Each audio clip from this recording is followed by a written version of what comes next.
Lorsque vous arrivez dans le shape, vous avez votre page web qui est vide, bon, elle contient un dossier temp, et vous allez créer un dossier MMS dans lequel vous mettrez toutes vos pièces, vos assemblages, qui seront faits en CRO. Donc, pour cela, on vient sur le bouton Create, sélectionner Folder, on renomme MMS, éventuellement groupe X. D'accord, je viens cliquer sur Create et le dossier est présent maintenant sur la page web de présentation. En double-cliquant dessus, on arrive sur cette page-là et on va commencer par créer ce qu'on appelle un document. Donc un document, et on va l'appeler châssis 0. Ok. Donc on arrive dans le document châssis 0, et ici on est dans l'atelier Part Studio, hein, il y aura l'atelier Assembly, Drawing, Folder, bon voilà. Donc Part Studio pour créer des pièces, Assembly pour faire des assemblages, Drawing pour faire des dessins, et puis Folder pour organiser ces fichiers. Donc on retrouve l'environnement vu tout à l'heure. On va commencer par cliquer sur l'esquisse. Donc on clique sur Front Esquisse. On prend l'habitude de renommer éventuellement cette esquisse hein, avec le bouton Edit. Et on va mettre quart de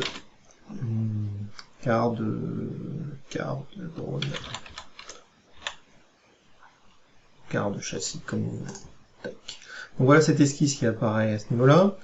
On va l'éditer et on va commencer à dessiner dedans. Donc pour cela, on va faire un clic droit et on va faire View Normal to Sketch Plane. Et là, on peut commencer à dessiner avec les outils. Donc voici la méthode pour concevoir cette esquisse. Alors, on vient prendre l'outil Line ici, on se positionne au centre, et puis on va faire un profil qui correspond au contour de l'esquisse.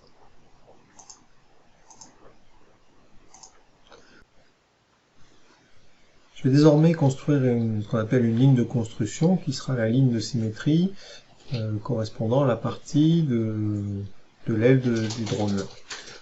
Donc je viens faire en fait une ligne qui va passer comme ceci. J'appuie sur le bouton échappe. Et puis pour lui dire que c'est une ligne de construction, je vais simplement cliquer sur le bouton construction ici. Donc pour ajouter une symétrie maintenant par rapport à cette ligne, des deux côtés, eh bien ce qu'on va faire c'est qu'on va cliquer sur le bouton symétrie et on vient sélectionner les éléments. Vous avez vu, ça se met automatiquement symétrique. Ensuite, on va pouvoir dire que l'élément au bout est perpendiculaire à l'arête ici.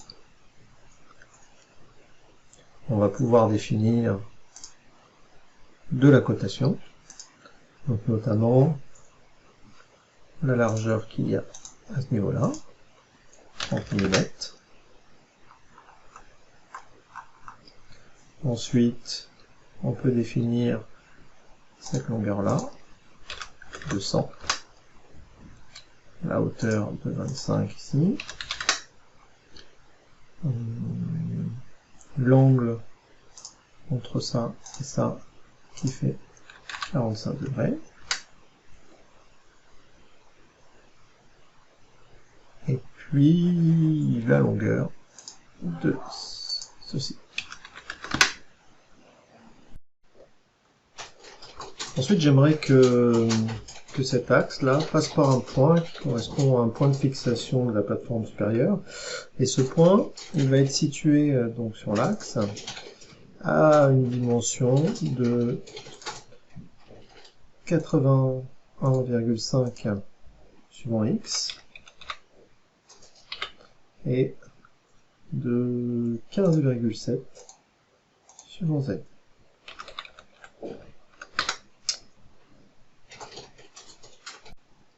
Donc là on voit que l'esquisse elle devient rouge, ça veut dire que les éléments sont surcontraints. Donc il va falloir supprimer les contraintes et voir d'où vient le problème.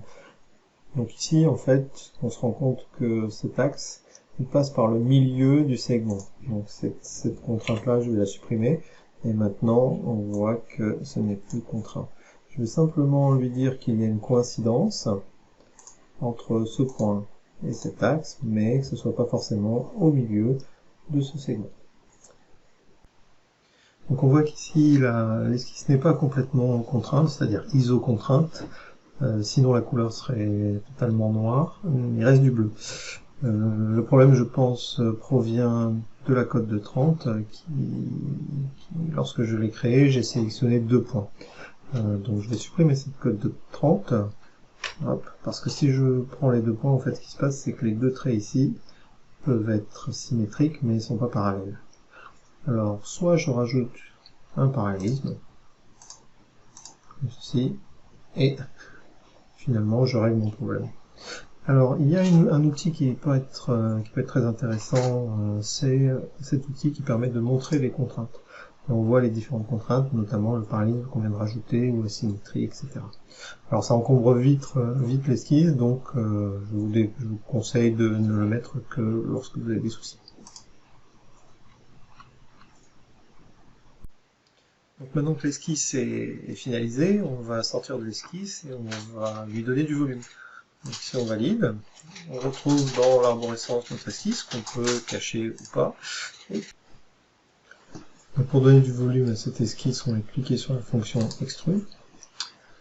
Ensuite, on va sélectionner l'esquisse en question.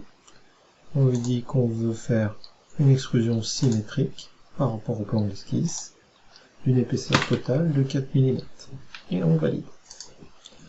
Ici, le volume apparaît en bleu, et il fait 4 mm. Alors pour vérifier que ça fait bien 4 mm, on va utiliser des outils de mesure, et notamment, on vient cliquer sur l'arête ici, et en bas à droite apparaît l'outil de mesure. Donc ça fait bien 4 mm. On va surtout ne pas oublier de modifier le nom dans l'arborescence.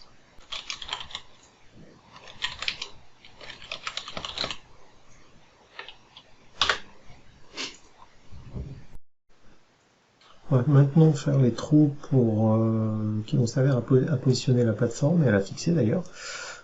Donc pour cela, on vient sélectionner le plan qui est ici et on vient sélectionner une esquisse. Ensuite, on vient cliquer sur la fonction point ici et on va définir un point n'importe où. Alors on peut se remettre en view normal. Voilà. Et on va définir les dimensions,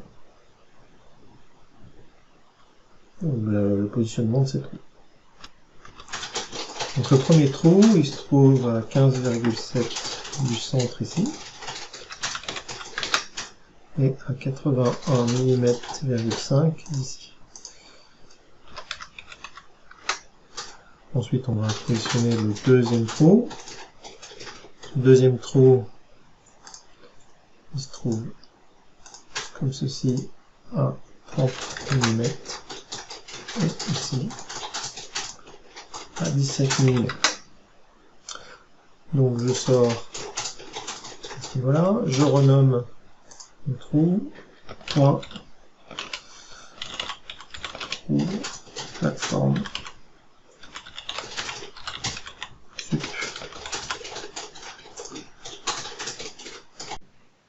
Donc maintenant je vais créer les trous grâce à la fonction all ici. Donc la première étape, c'est de sélectionner l'esquisse qui contient les deux trous, leur dire que ce sont des trous simples qui passent à travers tout et dont le diamètre est de 3,1.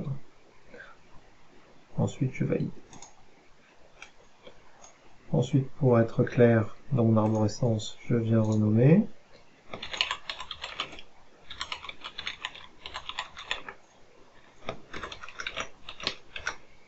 Voilà. Je ne connaissais pas le raccourci pour le diamètre, c'est acte 0216. Maintenant que vous avez compris le principe, la suite de la vidéo, je vais la faire sans commentaire, sauf si nécessaire.